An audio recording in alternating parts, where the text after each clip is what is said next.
नमस्कार। कोई अनुभवी नाम या फिर कोई बिल्कुल तेज तर्रार युवा या ऐसा कोई अप्रत्याशित नाम जो अचानक से किसी गली से निकल के आ जाए, या फिर दिल्ली के उन राजनीतिक गलियारों से कोई व्यक्ति अपने लिए संभावनाएं कुंभलगढ़ के धरातल तक उतार सके। ये तमाम चर्चाएं, ये तमाम संभावनाएं संभव हैं इस बार कुंभलगढ़ के विधानसभा चुनाव में कांग्रेस की दावेदारी को लेकर। जी हाँ, अभी नवंबर 2022 चल रहा है, हल्की हल्की सर्दी दस्तक दे रही है, मगर यकीन मानिए नवंबर 2023 तक आते आते तापमान कुछ अलग होगा। चुनाव के सबसे नज़दीक उन क्षणों में खुद को कांग्रेस का चेहरा बनाने की दावेदारियां अभी से शुरू हो गई है, और हम भी कोशिश कर रहे हैं कि उन दावेदारों को, उन चुनावी तापमान को बढ़ाने वाले चेहरों को बटोर कर लाए, आपसे रूबरू करवाएं। तो आज के इस एपिसोड में हम कोशिश कर रहे हैं कि कांग्रेस के जो चेहरे कुंभलगढ़ से हो सकते हैं उन पर थोड़ी चर्चा की जाए। हम लगातार ये कोशिश करते हैं, जिस प्रकार से हमने एक बार नाथद्वारा के आपको भारतीय जनता पार्टी के चेहरे कौन हो सकते हैं उस पर चर्चा की। हमने चर्चा एक बार भीम क्षेत्र से की कि वहाँ से भारतीय जनता पार्टी के चेहरे कौन हो सकते हैं, और हमारी ये जो तमाम दावेदारों को चेहरों को लेकर, उन दावेदारों की सुर्खियों को लेकर जो तमाम ये बातें हैं, अब पहुँच चुकी है कुंभलगढ़। आमेठ कुंभलगढ़ विधानसभा क्षेत्र के कांग्रेसी चेहरों को आज टटोलेंगे। आगे आने वाले किसी एपिसोड में भारतीय जनता पार्टी के चेहरों पर भी चर्चा करेंगे। और जो चेहरे, क्योंकि सबसे रोचक मेरे को यहीं आके महसूस हुआ, हालांकि जो हम अपने अपने सूत्रों के माध्यम से, अपने अपने लोगों के माध्यम से वहाँ चर्चा करते हैं, उन चेहरों को टटोलते हैं, और उसके बाद जो सबसे बड़ा निष्कर्ष निकल कर आता है वो ये कि इस बार कांग्रेस के लिए बिल्कुल खुला मैदान है। वहाँ किसी भी चेहरे के लिए ये नहीं कहा जा सकता है कि बस ये तय है। इस बार हर एक के लिए संभावना है वहाँ बनी हुई है। हालांकि जो कांग्रेस का सबसे बड़ा चेहरा गत कुछ चुनावों से बना हुआ है वो नाम होता है गणेश सिंह परमार। अभी भी कांग्रेस का बहुत बड़ा चेहरा है, मगर क्योंकि वो 2 चुनाव लगातार हार चुके हैं, तो ऐसी परिस्थिति में अब तमाम दूसरे दावेदार हैं वो भी अपने लिए एक बराबर संभावनाएं महसूस कर पा रहे हैं।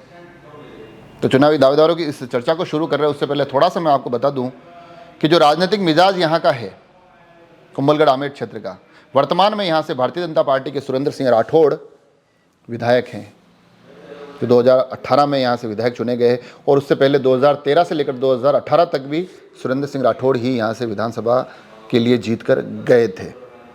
2008 तब ये बाजी कांग्रेस के हाथ लगी थी, जब मैंने जिस नाम बताया गणेश सिंह परमार, उस वक्त वो ये चुनाव जीते थे। मगर उनसे पहले 2003 से 2008 तक सुरेंद्र सिंह राठौड़ यहाँ से विधायक रहे हैं। तो भारतीय जनता पार्टी लगातार न केवल एक प्रभुत्व वाली स्थिति में इस क्षेत्र में बनी हुई है, बल्कि सुरेंद्र सिंह राठौड़ लगातार भारतीय जनता पार्टी की तरफ से दावेदारी करते रहे हैं। और हालिया परिदृश्य में अगर उनको किसी ने एक बार परास्त किया तो वो चेहरा होता है गणेश सिंह परमार, जिन्होंने 2008 का चुनाव कांग्रेस के लिए जीता था। और आज की सूची की शुरुआत भी उसी चेहरे के साथ करते हैं। हाल फिलहाल हालांकि वो 2 चुनाव हार चुके हैं, मगर उनकी जो सक्रियता है, उनका जो प्रभाव है, उनका जो राजनीतिक अनुभव है, वो उनको इस दौड़ में आगे बनाए रखे हुए हैं। मगर राजनीतिक पार्टियों की अलग अलग पॉलिसी होती है। कई बार ये चर्चा होती है कि जो 2 चुनाव हार चुके हैं उनको अवसर नहीं देंगे, तो उन जो मापदंडों में कहीं किंतु परंतु आ सकते हैं। मगर इसमें कोई दोहराय नहीं है कि जो अभी भी वर्तमान में जो कांग्रेस का एक बड़ा चेहरा कुंभलगढ़ आमेठ क्षेत्र का है वो गणेश सिंह परमार है।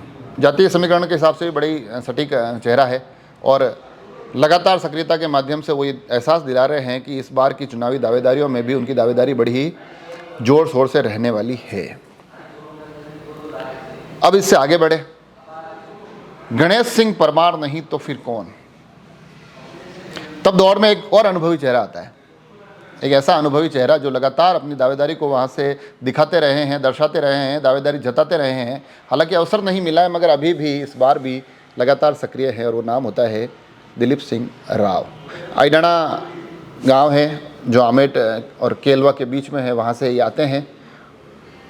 व्यवसायी हैं, एक सफल व्यवसायी हैं, व्यावसायिक रूप से काफ़ी सफल है, और लगातार इनकी कोशिश रहती है। पिछली बार भी ये एक दावेदारी की दौड़ में थे, इस बार पुनः दावेदारों के रूप में डटे हुए हैं। कोशिश कर रहे हैं कि कांग्रेस जो लगातार 2 चुनाव वहाँ हार चुकी है, इस बार वहाँ 2023 में वो कांग्रेस के लिए कोशिश करे, वो उनको कांग्रेस चेहरा बनाए। और अगर पहचान का थोड़ा सा हम पैमाना देखें तो पहचान उनकी व्यापक है। मेरे को लगता है कि इस विधानसभा में लगभग उनको सब पहचानते हैं, मगर पहचान से इतर पकड़, क्षेत्र पर पकड़ कितनी है, इस पर विचार किया जा सकता है। क्योंकि प्रभाव है, पहचान है, मगर लोगों के बीच में उस तरह की जो सक्रियता होनी चाहिए वो आने वाले समय में किस प्रकार उनकी रहती है, किस प्रकार से वो ये कोशिश करते हैं कि उनका प्रभाव जो और उनकी पहचान जो गांवों तक पहुंची है वो और भी मजबूती के साथ स्थापित हो, वो एक ऐसा विकल्प बने जिस पर कांग्रेस गंभीरता के साथ विचार कर सके। फिर और आगे चलते हैं। शुरू में मैं थोड़े से अनुभवी चेहरे ले रहा हूँ, फिर युवाओं की तरफ भी जाएंगे, कुछ अप्रत्याशित नाम हो सकते हैं उन पर भी चर्चा करेंगे। और इस फहरिस्त में जो तीसरा नाम आता है वो नाम आता है सूरत सिंह दसाना। हालांकि इस नाम से भी अमूमन सभी लोग वाकिफ़ होंगे। राजसमंद में राजनीति में काफ़ी समय से सक्रिय हैं, कांग्रेस के पूर्व प्रधान रह चुके हैं, व्यावसायिक रूप से भी एक सफल व्यवसायी हैं और लगातार ये कोशिश कर रहे हैं। क्योंकि गणेश सिंह परमार, सूरत सिंह दसाना, ये तमाम लोग खरवड़ राजपूत वर्ग से आते हैं और उनका जातीय जो समीकरण है वो भी उनकी दावेदारियों को वहाँ मजबूत करते हैं। तो इस परिदृश्य को देखते हुए भी अगर गणेश सिंह परमार के इतर किसी और नाम पर चर्चा होती है तो फिर सूरत सिंह दसाना एक बड़ा नाम, एक बड़ा किरदार बनकर निकलते हैं। पूर्व में प्रधान रह चुके हैं, क्षेत्र को बहुत बेहतर तरीके से पहचानते हैं, क्षेत्र से जुड़े हुए हैं, अपने सामाजिक संगठनों में लगातार सक्रिय हैं, उनमें अहम जिम्मेदारियां निभा रहे हैं, हम पदों पर बने हुए हैं। तो ये तमाम चीज़ों को देखते हुए वो भी एक महत्वपूर्ण चुनावी चेहरा बनते हैं। अब उनके लिए भी वापस वहीं वो चीज़ें जो दिलीप सिंह जी राव के लिए मैंने कही कि यहाँ से आगे आने वाले समय में, आने वाले 3-4 महीनों में उनकी सक्रियता किस प्रकार से रहती है वो ज़रूर एक देखने वाली बात होगी। और अनुभवों की इस फहरिस्त में एक नाम और जुड़ता है और वो नाम चारभुजा क्षेत्र के आसपास से आता है। और क्योंकि ये विधानसभा है, इसको अगर हम क्षेत्रवार बांट के देखें तो अगर भौगोलिक रूप से देखें तो भी ये दो परिदृश्य दिखाती है आपको। एक आमेर क्षेत्र जो बड़ा ही सीधा सपाट क्षेत्र माना जा सकता है, कुंभलगढ़ बिल्कुल पहाड़ी और हरी भरी घनी वादियों से घिरा हुआ क्षेत्र है। सांस्कृतिक रूप से भी थोड़ी थोड़ी विभिन्नताएं आई जाती है और इन दोनों का जो मिलन होता है, जो एक मध्यस्थ स्थान माना जाता है, वो गोमती चौराहे या चारभुजा के आसपास का क्षेत्र माना जाता है। और वहाँ से एक नाम निकल कर आता है मदन लाल गुर्जर। पूर्व में राजसमंद के उप जिला प्रमुख रह चुके हैं ये कांग्रेस से, परंपरागत रूप से कांग्रेस से जुड़े हुए हैं। कांग्रेस के जो बिल्कुल कोर माने जाना कि बिल्कुल धरातल के जो चुनाव है, वहाँ से पंचायत समितियों के चुनाव, वहाँ से जिला परिषद के चुनाव लड़ कर बिल्कुल वो वहाँ के धरातल के राजनीतिक अनुभव इन्होंने बांट रखे हैं। बोलने में भी बड़ी तेज़ तर्रार है, माइक पर बड़ी क्या कहते हैं बुलंद आवाज़ के साथ बात करते हैं। अभी हाल फिलहाल में काफ़ी मुद्दों को लगातार उठाते रहते हैं, कोशिश करते हैं कि अलग अलग पदाधिकारियों से मिलकर कम से कम क्षेत्र की चर्चाओं के साथ साथ क्षेत्र के लोगों को ये भी दिखाते रहे कि हाँ भैया मैं सक्रिय हूँ। और ये गुर्जर वर्ग से आते हैं क्योंकि इस क्षेत्र में इनकी वोट भी काफ़ी ज़्यादा है, इनके समाज के वोटर भी एक अच्छा खासा प्रभाव रखते हैं। और कांग्रेस की जो फहरिस्त हैं, जो कांग्रेस की फहरिस्त के आज के इन दावेदारों पर चर्चा कर रहे हैं, उसमें ये एकमात्र गुर्जर नाम है। तो इस पहलू को भी ध्यान में रखने की ज़रूरत है और कोशिश कर रहे हैं वो कि इस बार अपने लिए संभावनाएं तलाशे। कोशिश कर रहे हैं, उनका कहना है कि मैं उस क्षेत्र से आता हूँ, उस बीच मध्य का जो चारभुजा क्षेत्र है, तो थोड़ा बहुत प्रभाव हम कुंभलगढ़ से भी जुड़े रहते हैं, थोड़े बहुत हम आमेर से भी जुड़े रहते हैं, तो ये जुड़ाव भी हमारी दावेदारी को मजबूत बनाता है।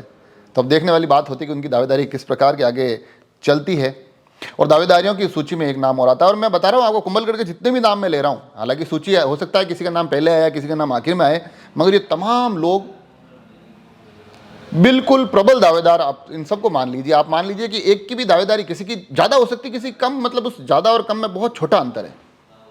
मौके पर जो चौका मार देगा वो अपने लिए अवसर बटोर के ले आएगा। इस बार जैसा कि मैंने कहा ना कि कुंभलगढ़ आमेर विधानसभा कांग्रेस के लिए बिल्कुल खुला मैदान है और उस खुले मैदान के 5वें खिलाड़ी है कैलाश मेवाड़ा।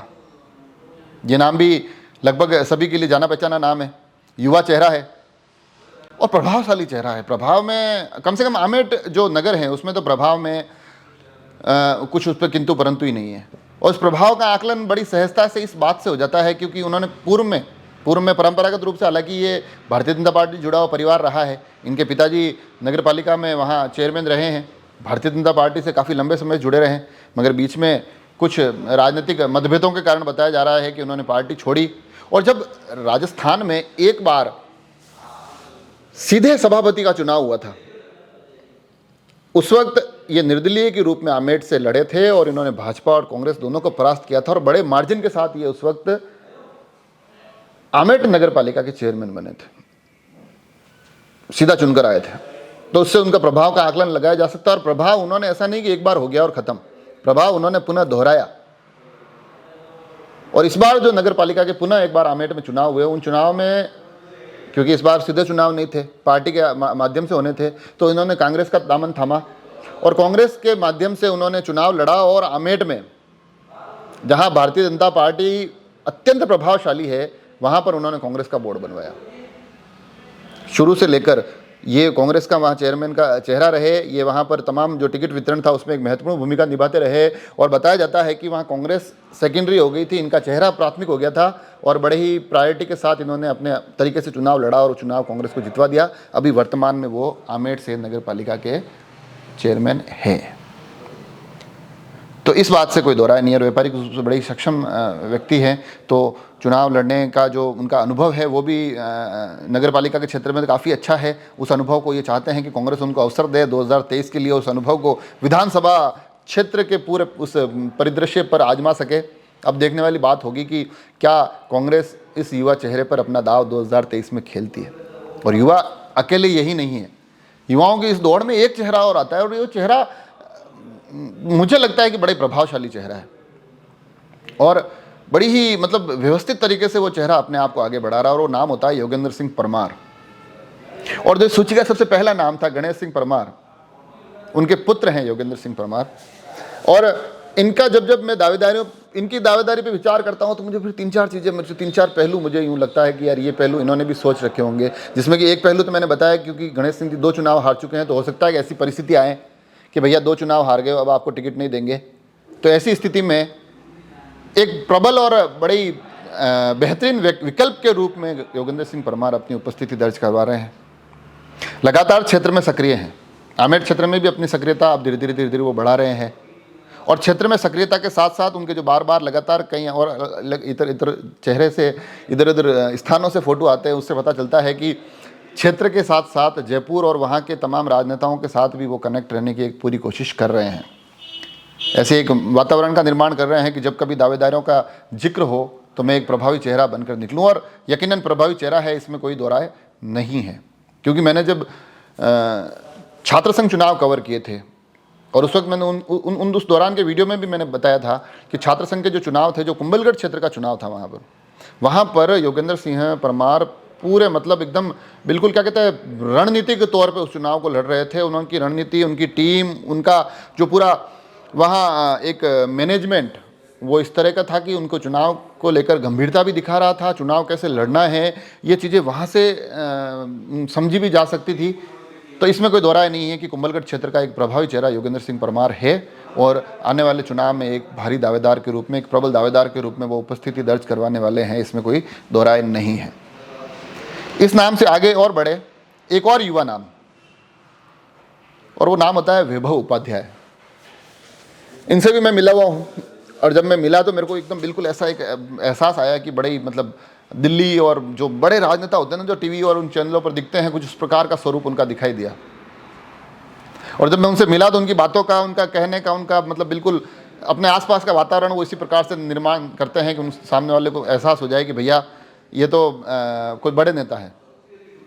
और साथ ही साथ उनके जो तमाम फ़ोटो आते हैं, जो फोटोग्राफ्स आते हैं, जो तमाम वो चीज़ें साझा करते हैं, उसमें कभी उनका फोटोग्राफ्स आते हैं जिसमें कि वो सचिन पायलट के बिल्कुल पास खड़े हैं।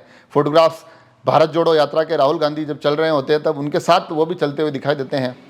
तो यकीनन ये तमाम चीज़ें एक प्रभाव पैदा करती है।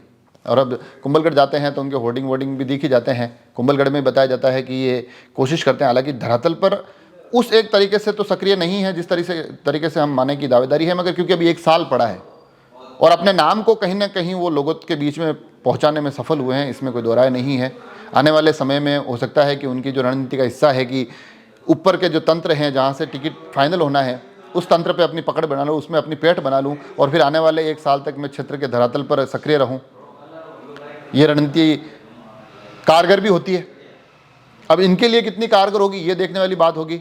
हाँ, मगर इनके जो किंतु परंतु वाला मामला है कि हाँ, ऊपर के परिदृश्य में बिल्कुल फिट बैठते हैं। और एक जो मेरे को जो इनके थोड़े बहुत बातों से, इनके जो मैंने हल्के फुल्के फीडबैक लिए, उससे ये निकल कर आया कि जो कांग्रेस के अभी शीर्ष नेतृत्व में, राजस्थान के शीर्ष नेतृत्व में जो गुटबाजी चल रही है, उसमें ये सचिन पायलट के ज़्यादा करीबी है। तो 2023 के परिदृश्य में किसका प्रभाव उस ऊपरी लेवल पे ज़्यादा रहता है, वो इनकी संभावनाओं को अत्यंत प्रभावित करने वाली स्थिति रहेगी। और साथ ही कि ये धरातल पर तब तक कैसे, कितने, किस स्वरूप में सक्रिय होते हैं, ये भी देखने वाली बात होगी। और अब आ चुके हम इस सूची के आखिरी नाम पर, और ये आखिरी नाम भी लगभग सबको चौंका सकता है। और ये आखिरी नाम होता है अर्जुन सिंह। देवरिया गांव से आते हैं। इनको अमूमन अर्जुन सिंह देवरिया के नाम से ही जाना जाता है। कई बार सुर्खियों में बने रहते हैं। सुर्खियों में बने रहने के साथ साथ राजनीतिक अगर परिदृश्य को हम टटोले इनका, तो कई लोगों को लग सकता है कि अरे यार, ये चुनाव लड़ना चाह रहे हैं क्या। मगर ये राजनीतिक, यही मजा है। जब राजनीति हम कवर करते हैं तो हमें भी कई बार ऐसी स्थितियों के सामना होता है कि हाँ यार, ये पहलू जो सामने निकल के आ रहे हैं, इन पहलू पर विचार तो करना चाहिए। और जब मैंने उन पहलू पर विचार किया तो ये भी एक अच्छे दावेदार के रूप में अपनी उपस्थिति दर्ज करवा सकते हैं। बड़े नेताओं से इनके अच्छे ताल्लुकात हैं और कोशिश यही हो रही है कि उन संबंधों के माध्यम से, उस परिदृश्य के माध्यम से अपने लिए संभावनाएं तलाश कर सके। क्षेत्र में लगभग सबका लिए जाना माना नाम है, जाना पहचाना नाम है। लगभग तमाम लोग जानते हैं। उस क्षेत्र में व्यावसायिक रूप से भी सक्रिय हैं और धरातल पर एक प्रत्याशी के तौर पर, एक दावेदार के तौर पर जो सक्रियता होनी चाहिए थी, हालांकि वो सक्रियता तो नहीं है। उस सक्रियता में अभी किंतु परंतु है। मगर ये अवश्य है क्योंकि एक प्रभावशाली चेहरा है, युवाओं में अच्छी खासी पकड़ है, ग्रामीण क्षेत्र से आते हैं, लगातार अपने उस क्षेत्र के लोगों के बीच में बने रहते हैं, तो एक दावेदारी बन ही जाती है। अब देखने वाली बात होगी कि क्या ये एक अप्रत्याशित नाम चुनाव जैसे जैसे करीब आते हैं तब अपनी उपस्थिति को और भी आगे की तरफ बढ़ा सकते हैं। तो ये जो कुल 8 नाम थे, हो सकता है मैं हर बार जब भी एपिसोड बनाता हूँ तो मैं कहता हूँ कि क्योंकि राजसमंद एक्सप्रेस कोशिश जरूर करता है कि अपने तमाम सूत्रों के माध्यम से, वहाँ के लोगों से बातों के माध्यम से, वहाँ के लोगों के मिजाज को पढ़ने के बाद हम ये सूची बनाएं। मगर हो सकता है कई बार कुछ नाम, एक आध नाम हो सकता है रह जाए।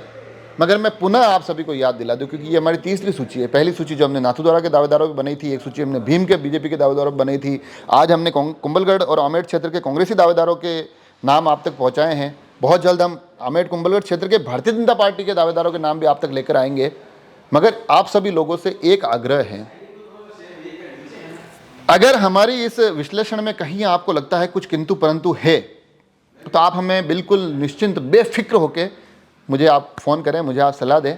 क्योंकि ये तमाम सूचियाँ, हमारा एक जो प्रारूप है इस दावेदारों की सूचनाएं आप तक पहुंचाने का कार्यक्रम का, उस प्रारूप में हमने इस चीज़ को समाहित कर चुके हैं कि जब अप्रैल या मई के आसपास हम पुनः तमाम विधानसभा क्षेत्रों की पुनः एक बार एक एपिसोड लेकर आएंगे और उसमें हम बड़े ही चुनिंदा नाम रखेंगे। अभी जैसे इस लिस्ट में 8 नाम है तो हो सकता है उस वाले में 3 ही आए।